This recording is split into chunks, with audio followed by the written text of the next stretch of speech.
Well, here we are on a very frosty day outside the old church in Sacriston. My van is off the road because it's not taxed. I've lost a V5, so I've got to order a new V5. But this video is a tour of the van. Some people have been asking me, what does the van look like? They want to know what it looks like inside. So I'm going to give you a tour and tell you what I did, but just a bit of a warning that it's not an incredible van. I'm not a master joiner or anything like that. You're not going to find walnut sideboards and some innovative way of fitting in a shower and some sort of solar hookup or anything like that. It's the first time I've really done anything like this. It's a work in progress for a few years. So, you might get bored, you're not going to be impressed, it's not going to be something that's going to go viral. It's just, something I've knocked together without any sort of real skills or anything like that. So, okay, so we're going to start without further ado. So here we are. This is Myfanwy. She's had a bit of rust over time, I managed to sort of get rid of it. I painted the front there. Earlier this year I did around the wheel arches, and as you can see the rust is somehow coming back, but it's far better than it once was. These used to be ladder holders on the outside. I managed to cut that one off. That one, a few years ago, I squeezed down a road in Knaresborough and didn't realise until the day afterwards that it had fallen off, and I gaffer taped it, what was left, the holes, and it's been completely watertight since. You can see I put a porthole there, window, which adds a bit more light, and me and Mark put that one in together before the other one. The back door, one of the back doors now does not work, so I've only got this one. I've got all this storage underneath the bed. The bed was a very cheap double IKEA bed, which I cut the end off. I raised it there, and what I've also done is I've put some lights at the underneath, some fairy lights, so I get some extra light, so especially when it's dark I can see underneath it, so there's plenty of storage underneath there. And of course opening the back you can get a lot more light in. Right, so going around to the side, we've got there's a nice stool there that Freya, bless her, she painted. I did the undercoat. And we've got we've got a wood burner here, a very small stove wood burner. And yes, Mark Wilson, he put this in for me as well. It's a non-standard kind of pipe there, flue. I think it's made out of exhaust, sort of an exhaust pipe. And this, there's a sort of backdrop here. Some people don't really understand about burners in vans. Well, you don't want a fire in your van, do you? Well, you do want a fire. It gets lovely and warm, and it is safe as long as you keep an eye on it. Look, we've got ceramic tile there, protecting it. Everything is beautifully contained.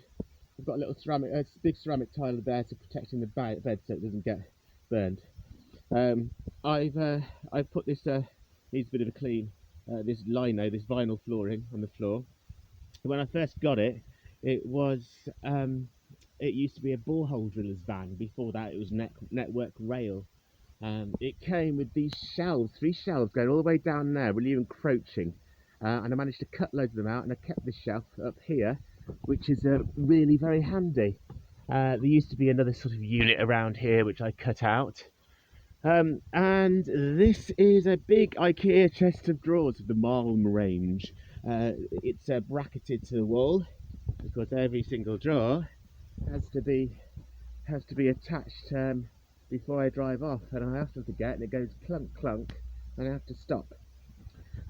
This over here is a box which I made earlier this year on wheels, measured to the millimetre, which I pull out, and there's also got these sections inside it which I can take out as well to make it bigger.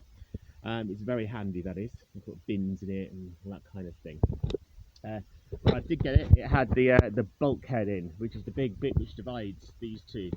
And me and my mate Mark, we removed that as well. Fairy lights are really handy if you've got a wooden panelling, which this already had. And so all you have to do is just screw them all to the wall and bracket them, and they fit a lot of light.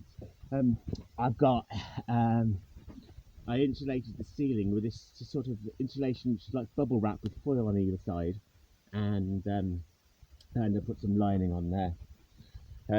So this was a double bed, but now it's got a European king size mattress on it, so you can have a lot of people sitting here, sort of gathered and so on. Right, I've got these little decorative bits here from leftover bits of plywood, some material on that to make it look nicer. And then there's these very handy shelves here when you're sitting down here. You can put all sorts on there.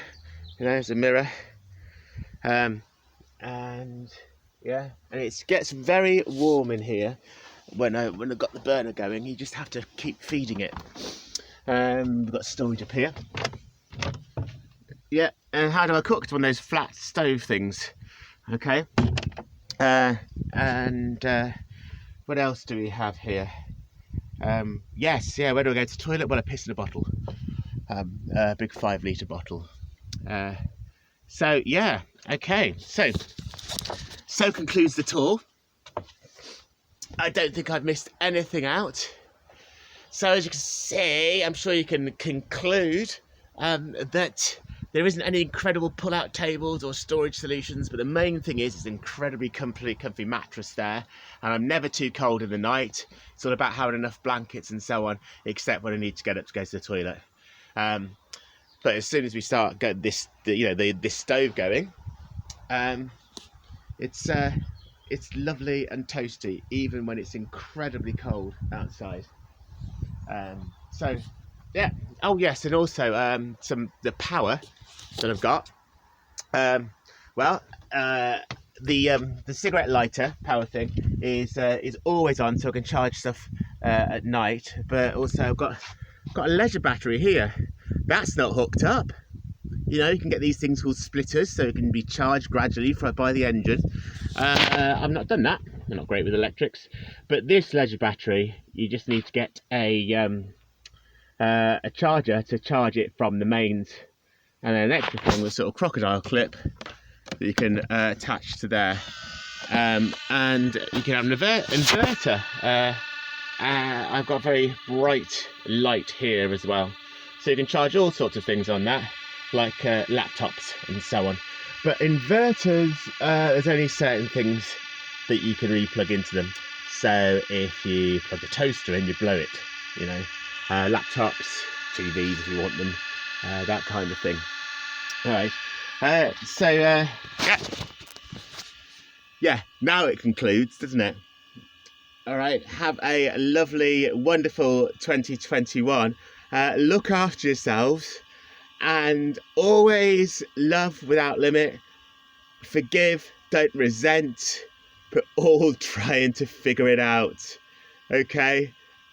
All miscommunications and mistakes. Love each other always. Love you all. All right.